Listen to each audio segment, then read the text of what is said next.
años después, Agustín, trabajando en gobierno, nos invitó a Juan Ignacio y a mí a un congreso que él organizó con su equipo de adicciones, de prevención de adicciones, un congreso internacional.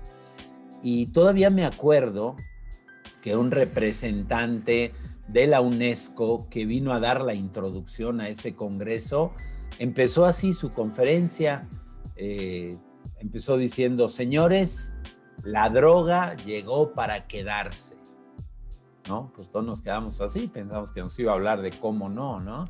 Y dijo: la droga llegó para quedarse, así que lo que les vengo a decir es: formen a sus hijos de tal manera que no la necesiten. Eso me impactó. La droga, y podríamos decir el alcohol, el desorden en la vida sexual, el juego desordenado, la comida o la bebida en desorden, llegaron para quedarse. Eso no lo vamos a poder controlar, no vamos a poder poner un filtro donde hoy nuestros hijos, nuestros nietos, nosotros, nuestra pareja, no vayamos a usar un teléfono. La tecnología llegó para quedarse, las redes sociales llegaron para quedarse. De nosotros depende cómo educarnos y cómo educar a nuestra tribu. Y la manera de educar es cómo crear ambientes que puedan ser protectores, ¿no? Y que puedan no solo proteger de lo que viene, sino crear una conciencia tan fuerte que uno pueda ver y pueda decidir no comer, que pueda ver y pueda decidir beber con moderación, que pueda ver y pueda decidir esa droga no la consumo. Y todo esto pues nos puede hablar de decir: sí, qué mal está el mundo, hoy es difícil controlar tanta cosa, o nos puede llevar a decir: wow, qué gran oportunidad tenemos vivir en esta época para poder ayudar a, de todo lo que hay, seleccionar lo que es conveniente, lo que es bueno, lo que es sano. Y estamos además viviendo en esta época en que nos ha tocado esta pandemia, que también nos ha ayudado a decir: si no nos ayudamos unos a otros, si no creamos ambientes de interdependencia, de cooperación, de solidaridad, no vamos a sobrevivir. Para sobrevivir como raza humana, como planeta, necesitamos la ayuda de unos con otros. Y eso volvemos otra vez, crear ambientes saludables. Pues decimos, vivir en conciencia, conductas de riesgo. Pues vean el riesgo, ¿no? O sea, de repente la vida es así, vamos en un alambre, vamos en un hilo, ¿no? Y decimos: híjole, queremos conseguir objetivos, queremos llegar a metas, pues para llegar hay que arriesgar. Hay veces que cuando uno ve el riesgo dice: no, no, espérate, porque el riesgo puede ser sin retorno. Haces una pareja y te arriesgas. Primero renuncias, ¿no? A todas las demás, renuncias a un estilo de vida. Tienes un hijo, te arriesgas. Empiezas a construir una casa, te arriesgas. Entonces, todo el asunto de las relaciones siempre es un riesgo. Y ahí también tiene que ver uno que hay riesgos mayores, ¿no? Si yo hoy tengo pareja y coqueteo con otra pareja y con otra pareja y engendro un hijo aquí y otro allá, pues decimos, ese riesgo afecta mucho a otros y también afecta mucho al amor y afecta mucho la confianza. Entonces ahí diríamos, hay ciertas situaciones donde el riesgo puede ser grande, puede ser mayor. Y ahí tenemos que prevenir y crear ambientes donde uno pueda tomar decisiones y responsabilizarse de ellas, ¿no? Mecánica y mística. La conducta es la mecánica. Bueno, voy a hacer esto, me voy a salir de trabajar, voy a casarme, voy a decidir que sí, esta pareja, me voy a separar, me voy a arriesgar porque ya esta situación no la aguanto. Bueno, esa es la mecánica. Pero la mística es qué hay detrás. O sea, de la parte de qué hay más allá de las conductas que tomamos, ¿no? Y cómo podemos de alguna manera también prevenir esas conductas. Pues bueno, vamos para allá, ¿no? Primero, ¿cuál es mi objetivo? Entonces yo hay tres preguntas que me hago que te invito a que tú te las hagas traduciéndolas a tu realidad. Una cosa, ¿cuál es la esencia de la vida? Hoy estaba escuchando una conferencia que el Dalai Lama daba en la India a los hindúes, ¿no? Me llamó la atención, por ejemplo, que él decía, todas las personas queremos ser felices. Todos los seres queremos ser felices. Y él decía, hay que bajar los aprendizajes de las grandes religiones a lo secular. Escuché varias veces la palabra a lo secular. Él decía, hay que bajarlo a un lenguaje que para todo el mundo sirva. Que no nos digan amar al prójimo como a ti mismo. Ah, eso es para los cristianos. No, eso es para el ser humano. Que no nos digan encontrar lo más profundo, iluminarte. Eso es para los budistas. No, eso es para cualquier ser humano. Buscar la esencia, ¿no? Y desde ahí dos preguntas que, como les decía Miguel Ángel, bueno, se las pueden aplicar para los que son padres o las podemos aplicar para nuestros alumnos, para nuestra descendencia. ¿Qué necesita hoy mi hija o mi hijo? ¿Y quién soy para mi hijo, para mi hija como padre y madre? ¿Qué necesita el otro? Porque fíjense, a partir de aquí es donde podemos decir cómo ir generando ambientes, cómo generar ambientes, ¿no?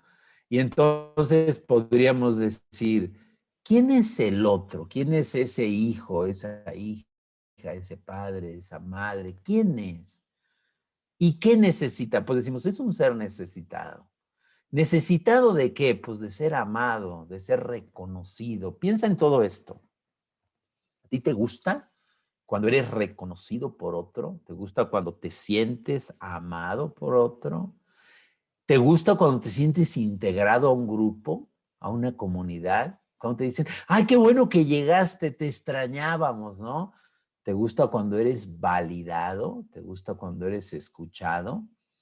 Y ahí decimos, bueno, aquí está la mística de las conductas de riesgo. Si yo no soy amado, ni reconocido, ni integrado, ¿qué hago? Y yo me acuerdo mucho al principio que llegué a Mérida, que a veces me paraba en las esquinas, ¿no? Ahí con la bicicleta o con la moto, aquella que teníamos destartalada, pero me paraba en las noches.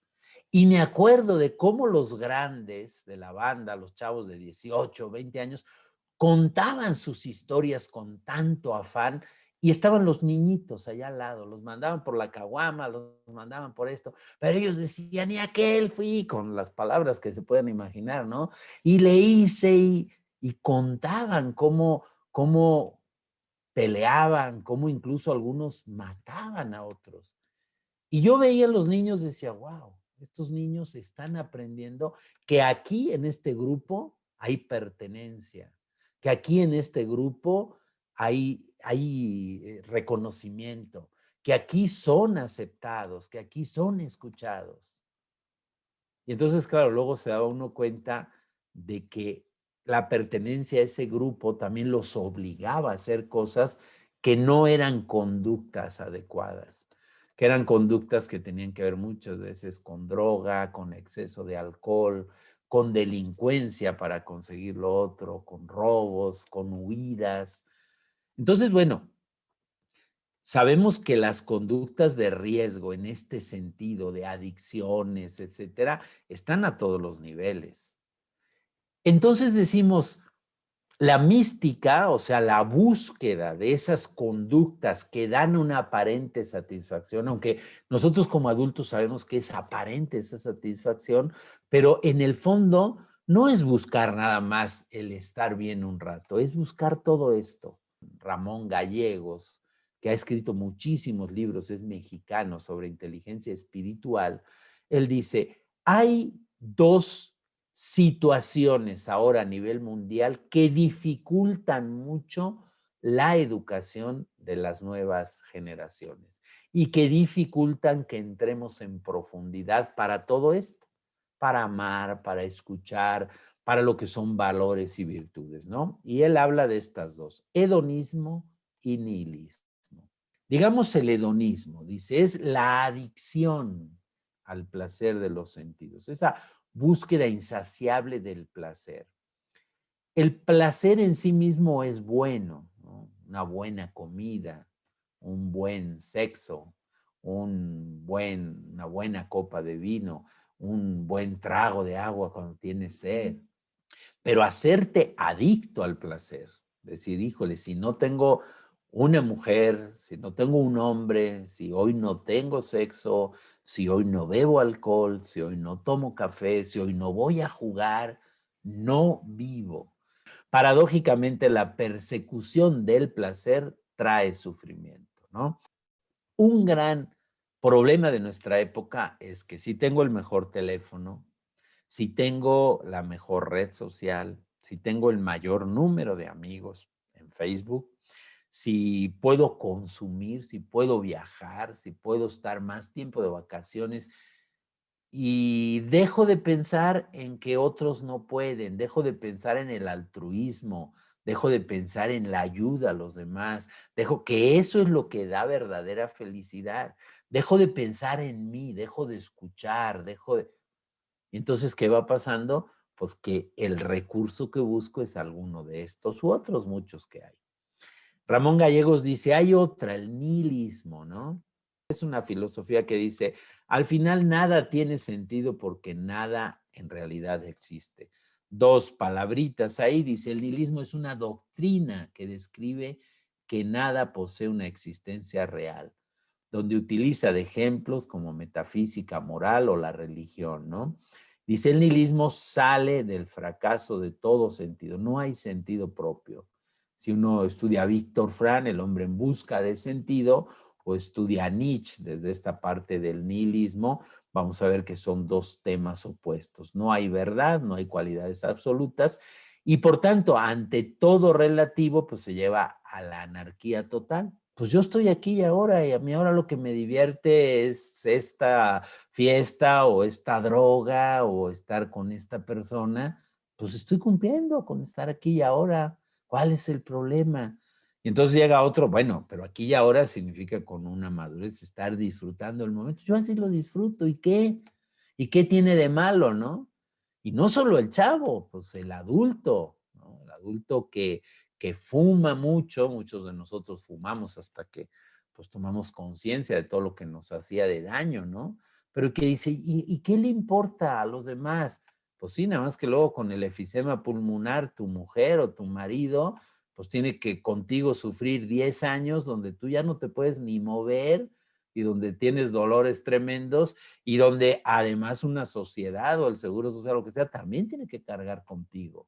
Ah, yo con mi cuerpo hago lo que quiero. Pues sí, pero ¿y qué pasa cuando pesas 130 kilos y mides 1,50 y no te puedes mover y te tienen que mover de un lado a otro y tienes diabetes y tienes... ¿Quién carga con eso?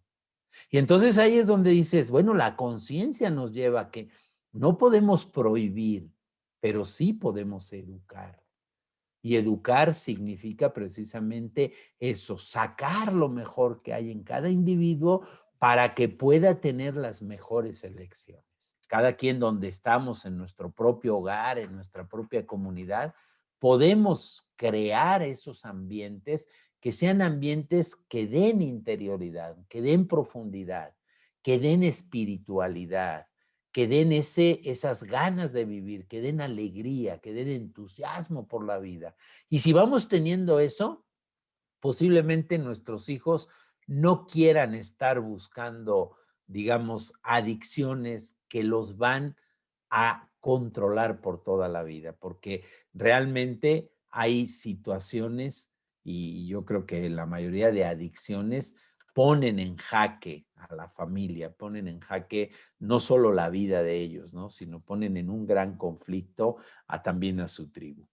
Una conducta de riesgo es aquella acción voluntaria o involuntaria. Esto es muy importante porque muchas veces nos justificamos con nuestra pareja, con nuestros hijos, pensando en que como no lo hago voluntariamente, entonces no vale, entonces no es conducta de riesgo. No, no, sí es conducta de riesgo. Comer compulsivamente es una conducta de riesgo. Tomar compulsivamente, mirar televisión compulsivamente. Quiero que pienses en lo individual, quiero que pienses en ti. ¿Qué acciones, voluntarias o involuntarias, realizadas, fíjate bien, por un individuo o por una comunidad y que nos llevan a consecuencias nocivas. Las conductas de riesgo, bueno, pues ya las sabes, ¿no? Solo por mencionarte algunas, fumar es una conducta de riesgo. Y no solamente los adolescentes, adultos, adultos mayores. Fumar, ingerir con frecuencia bebidas alcohólicas. Para los jóvenes, para los adolescentes, que precisamente en parte habíamos dedicado esta sesión a los jóvenes, porque ellos son la segunda población más vulnerable. En todo el desarrollo del ser humano, por supuesto, la niñez es la etapa más vulnerable, pero la segunda etapa más vulnerable es la adolescencia, ¿no? Porque precisamente en la adolescencia ya empiezan a tener una relación con la sociedad, ya van ellos solos frente a la sociedad, pero todavía no están preparados, todavía no tienen experiencia y todavía no tienen la información. Entonces, para los adolescentes, el inicio de una vida sexual sin protección prematura, pues es un factor de riesgo. Dificultad para manejar el enojo es una conducta de riesgo. Ingerir drogas, la falta de rutina en tu vida, el vivir solo por vivir, es una conducta de riesgo. No hacer nada, vivir sin sentido, vivir por vivir, es una conducta de riesgo. El uso inadecuado de redes sociales para los jóvenes, ausentismo escolar, comer en exceso, esto es para todos, dejar de comer, robar, mentir, golpear, amenazar, también son conductas de riesgo. Y es que las conductas de riesgo solamente son un reflejo de los factores de riesgo en los cuales me expuse o expuse a mi hijo adolescente, o los factores de protección, que son los factores que van a evitar que mis hijos lleguen a esas conductas de riesgo.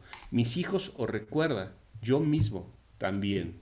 Lo que nos interesa no es quitar la conducta de riesgo. Lo que nos interesa es fomentar los factores de protección y evitar los factores de riesgo. Eso es algo muy importante. Hablando de los factores de riesgo, bueno, condiciones físicas, psicológicas o sociales que incrementan significativamente la posibilidad de que una persona, un joven, incurra en una conducta de riesgo. Eres hipersensible a las críticas. Tienes un déficit en habilidades sociales, es decir, ¿cuáles son las habilidades sociales? Empatía, respeto y asertividad. Si tienes algún déficit en estas habilidades sociales, esto es un factor de riesgo para caer en una conducta de riesgo. Problemas académicos, sentimientos de soledad, no importa la edad que tengas, poca o nula tolerancia a la frustración. Ojo, recuerda que esto es muy experiencial, no queremos que te lleves la teoría, queremos que te veas reflejado en alguno de estos factores de riesgo. A ver, que tú te pongas palomita. Piensa en ti, no pienses en otro. Piensa en ti y en tu hijo, tal vez si acaso, pero no pienses en tu pareja, porque además en esta vida de adultos, pues a él le toca lo de él y a mí me toca lo mío. Entonces, sentimientos de soledad, poco o nula tolerancia a la frustración, capacidad deficiente de afrontamiento ante los problemas que tengo, es algo muy importante. Hoy en este tema del COVID nos despierta muchos sentimientos de temor, de no puedo hacer nada frente a esta situación. Y a veces nos enfocamos en lo que no puedo hacer y perdemos de vista lo que sí puedo hacer. Falta de afecto, autoritarismo familiar, sufrir de autoritarismo familiar, tener él mismo falta de límites y normas personales, la ausencia de los padres en el caso de los adolescentes nos va a generar que ellos tengan ese factor de riesgo de manera individual. Baja autoestima y asertividad, incapacidad de expresar tus sentimientos y de mantener tus propias opiniones. Elevada búsqueda de sensaciones nuevas. Lo que decía José Luis, el hedonismo. ¿Ok? ¿Qué es lo que hace o deja de hacer una familia que puede provocar una conducta de riesgo en un joven, en un adolescente, o inclusive yo puedo estar provocando en mi pareja, porque yo soy la familia de mi pareja, puedo estar provocando algún tipo de factor de riesgo para que él tenga una conducta de riesgo? altos niveles de tensión, estresados todo el tiempo, hablar de problemas todo el tiempo, hablar de quejas todo el tiempo. No sabes la cantidad de parejas que llegan con nosotros al consultorio, donde la forma de vida de la pareja es queja, queja, queja, queja, queja, queja, queja, queja. Y la gratitud de la cual hemos hablado muchas veces se olvida. El ver el lado positivo se olvida, ¿ok? Violencia entre los padres, violencia contra los hijos, poca capacidad para reconocer y manejar las emociones de los padres hacia los hijos, tener una comunicación hipercrítica hacia mis hijos o hacia mi pareja, con mis hijos adolescentes, poca supervisión o falta de límites y así también la sobreprotección. Fíjate bien cómo estos dos extremos, la sobreprotección o también una comunicación hipercrítica o tener poca supervisión. A nivel de sociedad, bueno, pues la publicidad es un factor de riesgo. Hace ratito yo les decía cómo también la sociedad en la que estamos es una sociedad que promueve los riesgos. ¿Qué anuncios vemos en la televisión durante un partido de fútbol? Cervezas, alcohol, cigarros. Y estás viendo el deporte. Los anuncios espectaculares, los modelos de belleza, ¿no? Hace 10 años aproximadamente los psicólogos tuvimos mucho trabajo por un brote de anorexia que hubo a nivel internacional, a nivel mundial. ¿Y por qué surgió este brote de anorexia? Por los modelos, por la publicidad, los anuncios espectaculares. La sociedad también nos provee de falta de redes de apoyo, faltas de alternativa para el tiempo libre, inseguridad social, desempleo, cultura y creencias, pobreza, analfabetismo, falta de acceso a la salud, falta de acceso a la educación, falta de acceso a la vivienda y falta de oportunidades de desarrollo. Te checa esto como factores de riesgo, factores que de permanecer una persona, cualquiera de ellas, un joven, un adulto mayor, viviendo estas situaciones sociales, pues claro, tiene tierra fértil para tener una conducta de riesgo. Entonces, ahí están los factores de riesgo. Hay que estar conscientes de ellos, hay que tenerlos en nuestra mente. ¿Qué puedes hacer tú por ti mismo para evitar una conducta de riesgo?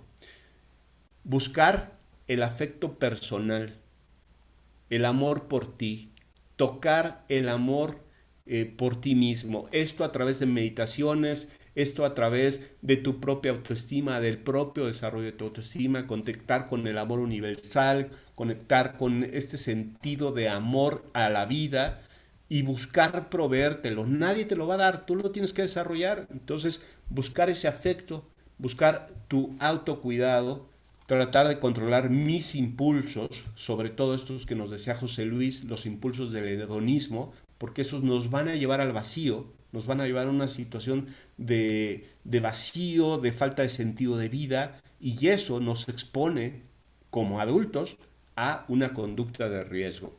Manejar mis propios límites, valorar personas significativas, valorar a nuestros padres y lo que ellos nos dieron, valorar a nuestra pareja, cualquier miembro de nuestra familia, vecinos, amigos, valorar nuestra comunidad. Esta valoración de personas significativas es algo súper importante para mantenernos en la vida y para mantenernos sanos. Un desarrollo de un proyecto de vida, sabemos que el proyecto de vida es para siempre y que cada etapa de nuestra vida nos va pidiendo unas metas, nos va pidiendo un sentido, nos va pidiendo un quehacer diferente. La esencia de la vida es el pensamiento que tengo y realmente lo llevo a la práctica o está desconectado. Digo que el proyecto de vida es la felicidad, pero en la vida cotidiana, ¿qué es mi felicidad? ¿Contacto con mi felicidad? ¿Estoy viviendo mi felicidad? ¿O solamente es el eslogan que regularmente uso desde que tenía 15 o 18 años? Yo te invitaría a hacer una reflexión profunda. ¿Cómo estás viviendo tu vida? Y así como estás viviendo tu vida, esa es la esencia de tu vida. Es importante para este proyecto de vida, pues tener habilidades de pensamiento abstracto, es decir, soñar con algo, pensar, imaginar algo, pero también es importante desarrollar un pensamiento ejecutivo. ¿Cómo le voy a hacer para llevar a cabo este proyecto de vida? Es importante tener habilidades sociales y tener, por supuesto, una resistencia al estrés. Y esta resistencia al estrés no viene sola. Esta resistencia al estrés la trabajas. la realizas en el día a día, tú la llevas a cabo, nadie te la va a dar, tú la vas a tener que trabajar. Segundo punto de factor de protección, ¿qué puedo hacer como familia? ¿Qué puedo hacer para mi pareja? ¿Qué puedo hacer para mi sobrino? ¿Qué puedo hacer para mi nieto? Bueno, tener una calidad en los vínculos familiares. Muchos de nosotros, Alice Miller habla de los testigos de vida. Una persona que me llevó a tocar con el amor. Yo como abuelo, yo como tío, tengo el don, la capacidad de, si veo a mi sobrino que está metido en rollos, a través del vínculo familiar, a través de una imagen, de un contacto, de una caricia con ese sobrino, de sacarlo de ahí. Mi capacidad de establecer un vínculo familiar. Tener un equilibrio entre el amor y los límites y la disciplina si se trata de mi hijo. Uso de consecuencias en el caso de que sea necesario, el apoyo a la autonomía y un monitoreo y supervisión del joven. Muy bien, bueno, acerca de los factores de protección sociales, no tenemos aquí ningún político y no tenemos aquí a nadie que nos pueda como ayudar efectivamente con este tema de la protección social, pero para platicártelos, bueno, pues es importante en los procesos de protección sociales ayudar a que los seres humanos tengan un proceso de individuación, que se consoliden como personas, como seres humanos independientes, autónomos, libres, ayudarles a tener un sentido de pertenencia y generar normas de convivencia y redes sociales adecuadas y oportunas. Esto le tocaría a alguien que estuviera como en una posición más de política, pero se me ocurre que también tenemos directores que pueden ayudar, directores de escuela, creo que aquí tenemos uno o dos, que pueden ayudar en ese proceso de individuación, que pueden ayudar en ese proceso de consolidación de la identidad de las personas, el sentido de pertenencia y las normas de convivencia y redes sociales. Pues espero que esto te haya servido de alguna manera a identificar en qué estás poniendo en riesgo a tus hijos, a tu pareja y cómo puedes vacunarlos, qué puedes brindarle, qué puedes darle para proteger a tu pareja, a tu sistema familiar, a tus hijos, a tus sobrinos, porque recuerda que a todos nos toca ser parte de la tribu que educa.